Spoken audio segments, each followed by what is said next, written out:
I'm old enough to remember Dove Real Beauty campaign and body positivity.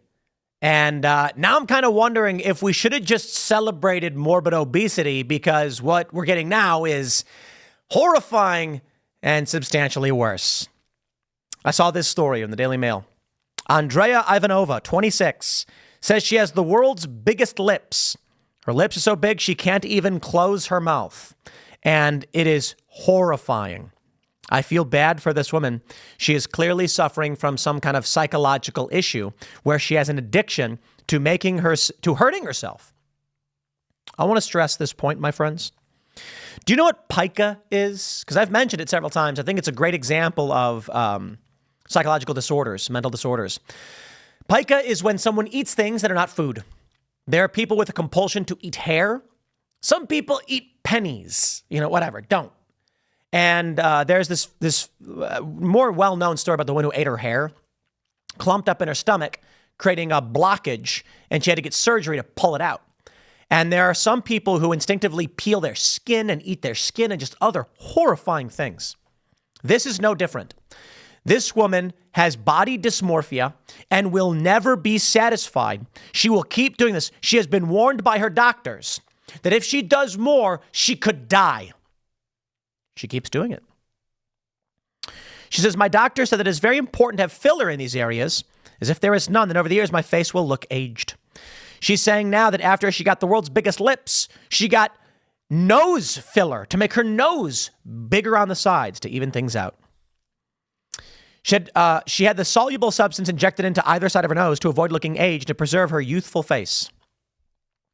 There was a viral video of a woman saying, asking her audience on Instagram, how old do they think she is? And they said 50.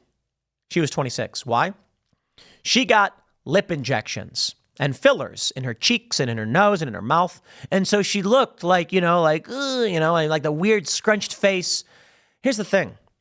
Typically, plastic surgery was getting done by women who were like 50 or some odd years old, late 40s. So when a young woman gets the same surgery and ends up looking like these other women, people assume she must be old. And she was shocked. But this is what's happening. Selfie culture is driving people to get plastic surgery so they look like filtered photos. Social media is frying people's brains. America's teens are already planning to get plastic surgery, and they are. They're doing it. They're trying to look like filters. They're getting lip fillers. And I'm going to say this. I try not to be too crass when I talk about this stuff. I try to be respectful sometimes. I'll call leftist cultists and things like that. But lip fillers are disgusting. 100% in my view, I am repulsed by them. If I see a woman, anybody, with lip injections and cheek plants, it is repulsive to me. By all means, live your life. Do what you want to do. I got no beef, right? I also find makeup to be gross as well. It smells weird, and it's just, ugh. Blech. There are certain women who understand a light touch with makeup goes unnoticed, but noticed, if you know what I mean. Guys won't notice you're wearing makeup if you do it just right, and that natural look tends to be better. At least maybe for my generation. But now what we're seeing with social media is that young women are getting their faces injected and plastered up, and they're starting to look like the Joker. Here's Newsweek. Teenagers are already planning for the plastic surgery procedures they want done, a new report from a vitamin and supplement company Thorne found. When surveying a group of 13 to 17-year-olds, 1 in 4 say they plan to get cosmetic surgery to combat the appearance of aging. That is so weird. And surprisingly, boys are much more likely to let the fear of aging get to them. 1 in 5, or 20% of boys, said they planned on cosmetic surgery compared to just 17% of girls. However, the number of teens planning a life with plastic surgery was far higher than the national average, which hovered just above 6%. This next generation is going to be reconfigured surgically. Transhumanism, baby. Psychology expert says the fixation on aging might come down to how that group uniquely grew up amid social media. Thanks to social media, they've been exposed to ever-changing and impossible to achieve beauty standards for quite some time, and far sooner than the generations before them, Thorne CEO Colin Watts told Newsweek. However, the data shows we are starting to see these standards are not just skin deep. The fear of aging is notably more distinct among young people who continue to see that society puts a premium on youth. Websites like Instagram and TikTok routinely feature filters and editing tools to create largely fake but convincing beauty standards. I think we are only scratching the surface when it comes to seeing all the layers of impact growing up in an era of social media that social media has on the brain and developing psyche. Licensed psychologist Lindsay Jernigan told Newsweek, "In the age of social media, every moment is potentially public. We don't just look in the mirror and see ourselves. We imagine what hundreds of thousands of others might see." I think it comes down to parenting, to be completely honest. Let me tell you, I grew up on the internet. We did not have, when I first got the internet, I was very young. And I think it was a couple years old, actually, when my family had CompuServe on DOS, for everybody who knows what that means. And I remember Windows, the original Windows. I don't remember. It was crazy. It was like just clicking boxes. And then Windows 3.1. That was wild. I remember when Windows 95 came out. We had AOL on Windows 3.1. You weren't really posting your photos. But by the time I was probably, 13, 14, we started getting like LiveJournal. There was Hot or Not, which was like a weird thing. You post your photo and people say Hot or Not. MySpace, Friendster, and all of a sudden we're posting photos. My profile photo for Friendster was me ollieing a skate trick over a gap, like, in the air, high in the air. How fun. That's what we heard about. It's pretty crazy to me that, even with that, I've never fallen into that place, but I guess we didn't have filters or whatever.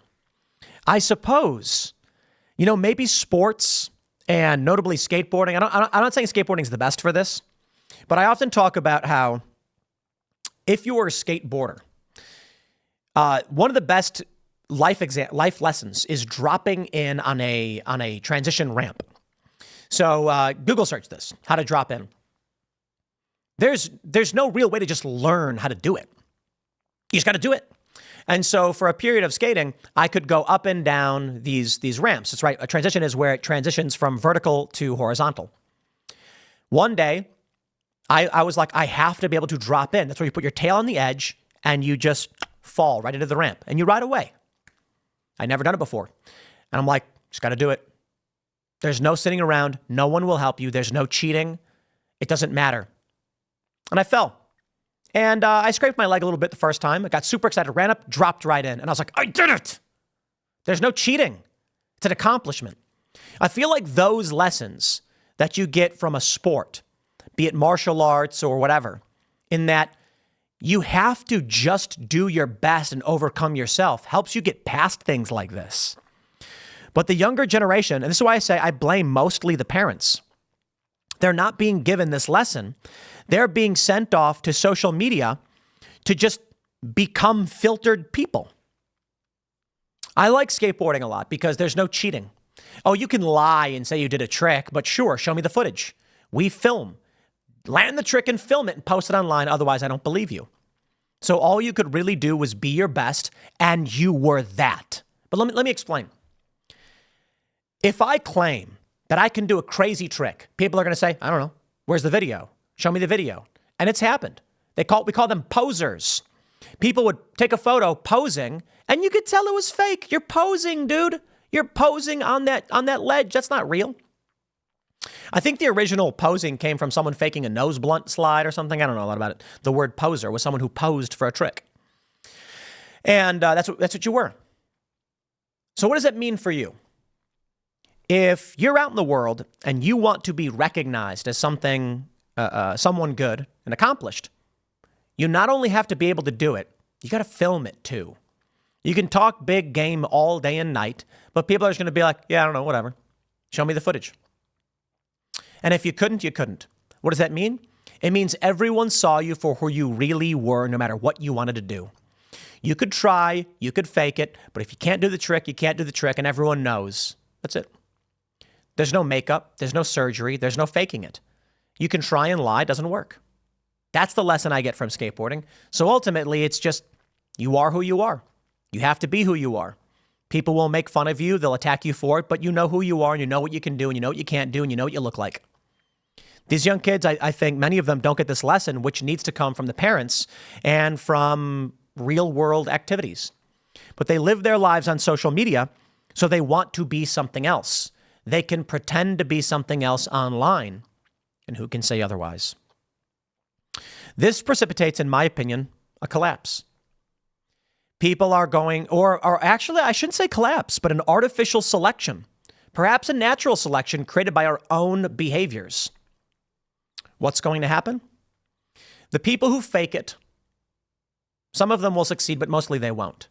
And the people who actually have the abilities will make it. And they'll reproduce more. The end result is going to be this world it's just going to fail. The people who can't perform at high levels, the people who masquerade, will be exposed.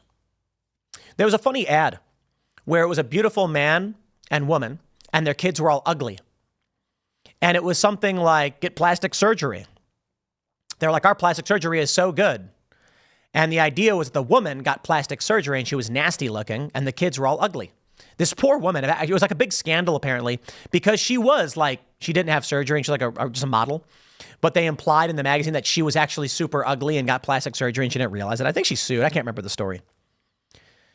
But we're going to end up seeing this reality where people are going to pretend and they're going to get surgeries. But you can tell when someone's gotten surgery. Hide it all you want. You can tell.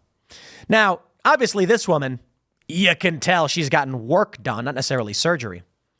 But everybody knows what lip fillers look like. There are women who don't like having thin lips, so they get injections into their lips, and then they just look like someone with fake lips. You don't look like someone who's naturally attractive. You look like a woman who got injections into her lips. People are going to realize this. But you know what? Maybe some people are into it.